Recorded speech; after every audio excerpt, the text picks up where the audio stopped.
안녕하세요, 진중권입니다. 이제까지는 우리가 주로 잔에 술을 담아 마시는 얘기를 했지만은 그 잔에 술만 담기는 건 아니죠.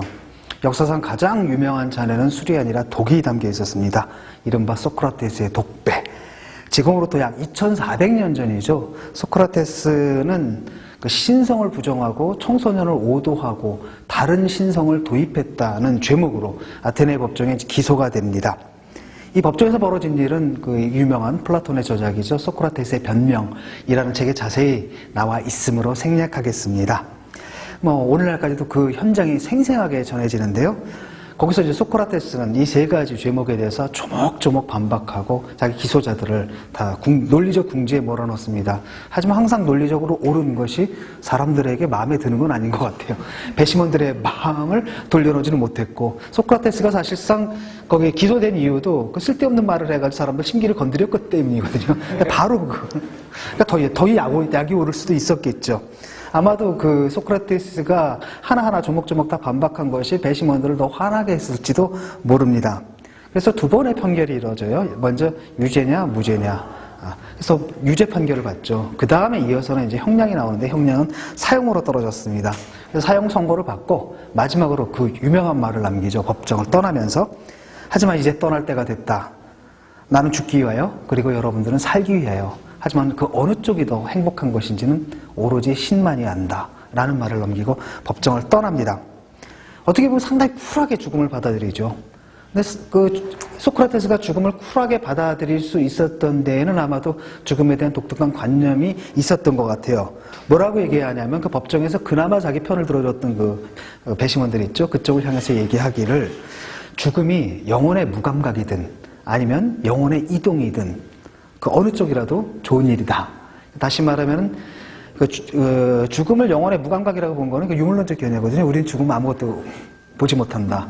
그 다음에 죽으면 우리 영혼이 어디 하늘나라로 간다. 이건 이제 관념론적 견해죠. 그러니까 철학의 두 가지 적대적인 견해였는데 그 어느 쪽을 택하든 간에 죽음이 이렇게 나쁜 것은 아니다라는 말로 자기를 편들어준 사람들을 오히려 위로를 합니다. 사실 소크라테스는 죽지 않을 기회가 두 번이 있었습니다. 한 번은 뭐냐, 그냥 법정에서 무조건 잘못했다고 하는 거죠. 그냥 잘못했다고 했으면 풀려나고, 또 하나는 그래 내가 잘못했고 다시는 그런 언행을 하지 않겠다 약속을 하는 겁니다. 그리고 사형 대신에 나를 차라리 추방해달라라고 얘기를 했으면 큰 문제가 없었을 겁니다. 그리고 또 한 번은 뭐냐면 친구 크리톤이 이제 찾아와요. 크리톤이라는 대화편에 보면 나옵니다. 거기서 탈출하라고. 내가 이제 다 매수를 할 수 있다. 내가 부자기 때문에 수많은 사람들 다 매수할 수가 있고, 나를 걱정한다고 하면 걱정하지 말아라. 왜냐하면 나 외에도 수많은 사람들이 다른 도시에서 또 당신을 돕기 위해서 돈을 가지고 왔으니까 걱정하지 말라고. 그래서 크리톤과 대화를 합니다. 근데 크리톤은 이제 우리가 상상할 수 있는 그런 논법을 펴죠. 네가 죽는다는 것은 네가 너의 그 자식에 대해서 할 짓이 못 된다부터 온갖 얘기를 다 하는데, 그걸 또 소크라테스는 일일이 다 반박을 합니다. 그래서 마지막으로 할 말이 있나 그랬더니 크리톤이 할 말이 없는 거죠. 할 말이 없네. 그랬더니 그렇다면 신의 뜻에 맡겨두고 신이 이끄는 대로 따라가도록 하세. 이렇게 그 말로 이제 그 대화편이 끝납니다. 요 구절을 가지고 이른바 이제 악법도 법이다. 라틴어로 두라 렉스 세드 렉스. 그러니까 법이 굉장히 거칠고 험하다 할지라도 그것도 법이다. 이런 말을 이제 소크라테스가 한 것처럼, 특히 독재자들이 그런 말을 잘하죠. 제가 그 말을 처음 들었던 것도 유신 독재 시절이었거든요. 유신헌법이 물론 악법이지만 악법도 법이니까 지켜야 된다 이런 논리였는데, 사실 대화편 어디를 읽어봐도 그런 말은 나오지가 않습니다. 상식적으로 한번 생각해 보십시오. 소크라테스가 왜 죽었습니까? 정의 때문에 죽은 거거든요. 정의 때문에 자기의 죽음을 통해서라도 정의를 세우겠다. 이게 소크라테스인데, 그런 소크라테스가 악법도 정의롭지 못한 법도 지켜야 된다. 이렇게 말했을 리는 없죠. 그런데 소크라테스에게 잘못된 것은 법 자체가 아니었던 것 같아요. 크리톤의 대화편을 읽어보면 법도 아니고 국가도 아닙니다. 문제는 오히려 편결이겠죠. 판결. 그렇잖아요. 우리가 아무리 민주주의 체제가 좋다 하더라도 사실 히틀러 독재도 민주적인 방식으로 이루어진 거거든요. 그러니까 사람들은 아무리 법과 제도가 좋다 하더라도 사람들이 그걸 어떻게 운영하느냐에 따라서 달라질 수가 있는 거죠. 그렇기 때문에 소크라테스는 국법을 어길 필요가 없었던 겁니다. 어길 이유도 없었던 거고 잘못된 건 국법이 아니고 오히려 그런 얘기를 해요. 내가 이 나라가 잘못됐다고 하면 진작 떠났을 것이다. 그리고 이 나라가 정말 아테네 법이 잘못됐다고 하면 내가 외국으로 나가다라든지 그런 기회가 얼마든지 있었고 70년 동안 내가 여기 살았다라는 것은 결국 뭘 의미하느냐? 그건 내가 이 나라의 그 법과 국가 자체에 대해서는 불만이 있는 게 아니다라는 거죠. 그리고 이 나라를 내가 사랑하기 때문에 떠나지 않았던 것이다 라고까지 얘기를 합니다. 근데 문제는 뭐냐?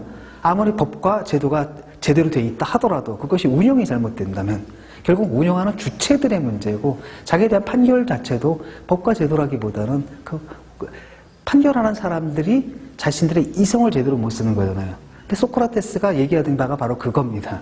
이성의 문제라는 거죠. 항상 지혜, 이렇게 사용해야 되는데 바로 그 지혜를 세우기 위해서는 자신은 이제 죽을 수밖에 없었던 거죠. 그래서 소크라테스가 죽음을 사실상 자청한 거거든요. 근데 자청한 것은 그 악법을 축성하기 위해서가 아니라 시민들의 우매함을 깨우치기 위해서였습니다. 그런 의미에서 그 자기의 죽음은 그 사람의 철학적 기획 속에 이미 포함되어 있다고 할 수가 있었던 겁니다. 한마디로 소크라테스는 이른바 철학의 순교자가 되려고 했던 거죠. 죽음으로써 우리가 종교의 진리를 세우듯이 바로 이제 소크라테스부터 그 서구 철학이 시작되지 않습니까? 그걸 세우기 위해서 자기는 죽을 수밖에 없었던 겁니다. 예를 들어가지고, 우리가 이차돈이라는 사람 알고 있잖아요? 당시에 이제 신라나 샤머니즘을 믿었던 것 같아요. 근데 이 사람이 자기 순교를 통해서 새로운 진리죠. 불교라는 새로운 진리가 그 신라 사회에 받아들여질 수 있게 했던 것이고 바로 그렇기 때문에 그 진리를 위해서는 죽음이 필요했던 거 마찬가지로 소크라테스도 그랬던 것 같아요. 그러니까 종교의 진리가 아니라 이른바 철학이라는 이름의 진리죠. 그런 의미에서 소크라테스와 동료 시민들 사이의 갈등, 도대체 왜 동료 시민들은 아테네 시민들은 소크라테스가 죽기를 원했을까? 둘 사이에 그 사고방식의 차이가 있었던 것 같아요. 한마디로 그리스 사람들, 당시 동료 시민들의 의식은 상당히 신화적 의식들, 설화적 의식들이라는 거죠. 근데 이걸 갖다가 굉장히 낯선 사고방식을 도입하려고 했던 겁니다. 그게 바로 철학적 사고방식이에요. 여러분들 다시 생각해 보세요. 그러니까 이야기는 재밌거든요. 예를 들어가지고 왜 봄, 여름, 가을, 겨울이 있을까라고 했을 때 누가 어디 하계로 지하계로 납치가 돼가지고 블라블라블라 이렇게 설명하면 참 편하잖아요. 근데 그런 사람들 그게 아니라 지구가 있는데 이 축이 23도로 딱 기울어져가지고 이렇게 돌 때 블라블라 복잡하죠. 이런 얘기 듣고 싶으세요? 아니면 여러분들 편하게 생각하는데 그게 사실은 맞지 않아 따져봐 곰곰이 따다다다다다 이렇게 얘기하면 사람들 짜증냅니다. 그런 거죠. 그래서 노여움을 샀던 겁니다. 그래서 그 예를 이 소크라테스와 그 동료 시민들 사이의 의식의 차이, 그 간극을 보여주는 예를 한번 들어볼게요. 굿이라는 말이 있어요. 영어에 선이라 그러죠. 근데 아시겠지만 여러분들 선이라는 말은 두 가지가 있어요. 하나는 어디에 좋다. Walking is good for health. 걷는 것은 건강에 좋다. 이런 말도 있고 착하다. 우리가 그야말로 선하다. 이런 도덕적인 의미의 선임도 있죠. 그리스 사람들은 이제 구별이 잘 안 됐습니다. 그러니까 아테네 사람들의 논리는 이런 거예요. 사람 죽는 게 좋냐 사는 게 좋냐. 당연히 사는 게 좋죠. 그런 건 선이다. 그럼 이해가 안 되는 거예요, 소크라테스는. 근데 소크라테스는 뭐라고 생각하냐면은 물론 사는 것이 좋을지는 몰라도 그게 선은 아니다라는 거예요. 왜냐? 내가 굳이 목숨을 구걸하고 이러는 것이 내 영혼의 더 고상한 부분, 고결한 부분, 그 사람이 그렇게 얘기를 하거든요. 따옴표 치고 내 영혼의 더 고결한 부분엔 해가 되기 때문이다. 그렇다면 그건 악이라는 거죠. 그래서 여기서 보면은 그 두 사고방식의 차이. 그러니까 굉장히 그 시민들은 현세적이고 구체적이고 이런데 이 사람은 다른 데가 있는 겁니다. 어떤 절대적인 진리, 참, 그걸 위해서 목숨도 버려야 된다? 완전히 다른 사고방식이라는 거죠. 사실 소크라테스와 비슷한 이유에서 독배를 마셔야 했던 사람이 또 한 사람이 있습니다. 누구냐면 그게 바로 예수 그리스도죠. 소크라테스가 독배를 마신 이후 그리고 한 400년쯤 지났을 때 유대의 한 청년, 예수라는 이름의 청년이 똑같은 죄목으로 이제 끌려와요. 그것도 동료 시민들한테, 유태인들한테 고발을 당하죠. 그래서 로마 청덕의 법정에서 결국 사형을 선고받습니다. 그런데 그때 이제 예수는 그걸 다 짐작을 하고 있었죠. 자기 운명을. 그래서 그 겟세마네 동산, 그 끌려가기 전날 겟세마네 동산에서 이제 필사적인 기도를 하죠. 마지막 기도를 올리는데 거기서 뭐라고 얘기를 하냐면 아버지여, 아버지의 뜻에 어긋나는 일이 아니시라면 이 잔을 제게서 거두소서. 그때 그 이 잔이라는 건 바로 죽음의 잔이고 독배겠죠. 물론 그 예수 그리스도가 진짜 글자 그대로 독배를 먹었던 건 아닙니다. 마셨던 건 아니죠. 그건 은유에 불과하고 실제로 예수 그리스도가 마셨던 건 뭐냐면 십자가에 달렸을 때 내가 목이 마르다 이렇게 얘기를 하잖아요. 그럴 때 로마 병정들이 해면이라 그래, 스펀지죠. 거기다 이렇게 신포도를 찍어서 창으로 이렇게 올려줍니다. 그것만 마셨죠. 사실은 그 십자가 형 자체를 그냥 독배에 비유한 것이라고 할 수가 있습니다. 근데 이 장면에 재밌는 건 크리톤과 비슷한 역할을 하던 게 빌라도예요. 어떤 의미에서는 빌라도가 굉장히 억울합니다. 왜냐하면 그 사도신경 보면 본디오 빌라도에게 뭐 고난을 당해서 그런데 빌라도는 사실 아무 죄가 없거든요. 끼어들고 싶지 않았던 겁니다. 지들끼리 싸우는 거거든요. 유대인들끼리 하나는 이제 유태교고 여기는 이른바 기독교잖아요. 지들끼리 싸우는데 내가 괜히 끼어가지고 뭐가 될지 모르니까 나중에 이제 손 씻죠. 그 굉장히 명장면입니다. 예수와 빌라도가 탁 만나는 장면인데 예수는 헤브라이즘에 속하고 빌라도는 헬레니즘에 속하잖아요. 완전히 다른 문화거든요. 그랬더니 이제 빌라도가 얘기를 합니다. 너의 동료 유대인들이 너를 갖다 이러한 죄목으로 고소했다. 그런 다음에 이제 기다려요. 뭐냐면 너 반론을 한번 해봐라 이겁니다. 이게 정확한 로마법이고 그리스부터 내려오는 거 고대적인. 근데 예수가 그 특별한 반론을 안 해요. 네가 왕이냐 그랬더니 그게 왕 맞다. 그런데 나는 어떤 왕이냐면 이 세속의 왕이 아니라 하늘나라의 왕이다. 뭐 이런 정도거든요. 그러니까 굉장히 빌라도가 당황을 합니다. 얘도 보니까 보통은 목숨을 구가르라고 반론을 펴잖아요. 그런데 그냥 순순하게 그래 내가 왕이다라고 얘기를 하고. 그러니까 뭐 굳이 살고 싶어하는 눈치를 보이지 않는 겁니다. 그러니까 빌라도가 굉장히 당황하죠. 너 왜 그러느냐 이제 이렇게 묻습니다. 그랬더니 뭐라고 하냐면 예수가 내가 이를 위하여 났으며 이를 위하여 세상에 왔나니 곧 진리에 대하여 증거하려 함이로다 이런 얘기를 해요. 그러니까 진리를 위해서 그런다는 얘기입니다. 그래서 이제 빌라도가 묻는 겁니다. 진리가 무엇이냐 이렇게 물어봐요. 예수는 근데 이 물음에 이제 굳이 대답을 하지 않습니다.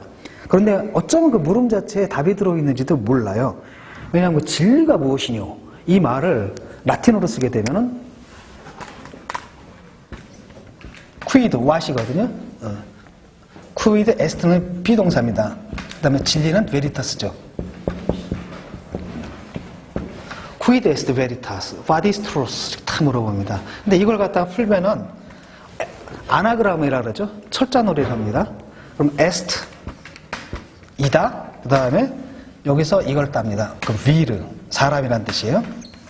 그 다음에 여기서 이걸 따는 겁니다. 귀. 이거 지웠죠? 그 다음에 이거랑 이거랑 지웠죠? 귀. 이거는 그 관계대명사예요. 그 남는 거는 아데스트가 남아요. 이게 뭐냐면은 여기에 있는 그 사람이다. 내가 진리다. 이런 거죠. 이건 이제 중세 때 이런 논리를 많이 했습니다. 아나그람 논리를 많이 하거든요. 어쨌든 예수는 신의 잔을 거부하지 않고 죽음으로써 자기 진리를 세울 수가 있었던 겁니다. 기독교의 진리가 바로 그거거든요. 부활의 진리잖아요. 그러니까 죽지 않으면 사실 세울 수 없는 진리였다는 겁니다. 마지막으로 소크라테스가 마신 그 독을 그리스어로 뭐라 그러냐면 파르마콘이라 그래요. 근데 파르마콘이라는 단어는 동시에 약이자 동시에 독이에요. 두 개를 다 의미합니다. 아마 여러분 아실 겁니다. 길바닥 약국에 뭐라고 썼어요? 파르마시라고 했죠. 그게 거기서 나온 말입니다. 사실 모든 약은 동시에 독약이죠. 왜냐? 약 많이 먹으면 어떻게 돼요? 큰일 나잖아요. 동시에 또 어떤 독약들은 뭘로 쓰여요? 약으로 쓰인단 말이죠. 그래서 약과 독과 약 사이는 왔다 갔다 하는 사이인 겁니다. 이중적이에요. 소크라테스는 자신의 말이 아테네라는 폴리스의 약이 되기를 원했죠. 그러니까 소크라테스는 뭐냐면은 아테네라는 도시 국가가 아까도 법과 제도가 있잖아요. 그게 제대로 운영되려면 뭐가 해야 되냐면 진리를 따라야 되거든요. 근데 시민들이 그 수준이 안 된 겁니다. 이걸 굉장히 힘들어했죠. 소크라테스는 평생 그걸 위해서 싸운 사람입니다. 문제는 뭐냐면 자기는 약을 의도했지만 그리스 사람들, 아테네 사람들 그걸 뭐라고 본 거예요? 독이라고 본 겁니다. 그래서 그 독을 넣어 마셔라 라고 하면서 그 파르마콘을 담아서 그에게 잔을 넘겼던 겁니다. 그래서 하지만 그게 마신 그 독이라는 것은 어떻게 보면 큰 관점에서, 넓은 관점에서 보면은 어떻게 보면 그리스 사회뿐 아니라 사실 인류 전체에게 약이 된 거예요. 왜? 그걸 통해가지고 이른바 철학이라는 사고방식, 논리적인 사고방식, 이성적인 사고방식이 인류 사회에 도입됐기 때문이죠. 그래서 그리고 다른 한편은 파르마콘이란 말과 비슷한 단어가 또 그리스어에 있습니다. 그건 파르마코스라는 단어인데 그건 뭐냐면 그리스에서는 기근이나 흉년이 들잖아요. 그러면 특정한 사람들을 잡아다가 폴리스 바깥으로 끌어내서 들판에서 때려 죽였어요. 이른바 희생양제라고 하죠. 그러니까 이 파르마코스는 그 의식에 사용됐던 그 희생양들을 가리키는 겁니다. 그러니까 뭐냐면 문제가 있다라고 한다면 그 사람들은 뭐라고 생각했냐면 우리 원래 폴리스에서는 어울리지 않는 뭔가가 들어온 거예요. 얘들이 어떤 이질적인 요소가 들어왔기 때문에 얘를 제거해야지 그 문제가 사라진다 이렇게 믿었던 겁니다. 그래서 파르마코스는 폴리스 밖에서 재앙의 원인이 된 이질적인 요소를 안으로 끌어들인 자로 이렇게 여겨졌는데 그때 소크라테스가 기소됐던 그 죄목 중에 하나가 바로 뭐냐 이질적인 신성을 끌어들였다라는 거잖아요. 그런 측면이죠. 그래서 폴리스 밖으로 근데 추방나가려면 일단 뭐 해야 돼요? 폴리스 안에는 먼저 속해야 돼 있잖아요. 그래서 파르마코스라는 것은 참 애매모호한 존재예요. 폴리스 안에 존재하면서 동시에 거기에 속할 수 없는 자, 안에 있으면서 밖에 있는 자, 그래서 안에도 밖에도 속하지 못하는 자. 그게 사실 철학자들이죠. 오늘날도 그건 크게 다르지 않은 것 같습니다. 그래서 소크라테스가 그랬고요. 또한 예수도 그랬죠. 이것으로 일단 1학기 강의죠. 네 번째 강의를 마치도록 하겠습니다. 감사합니다.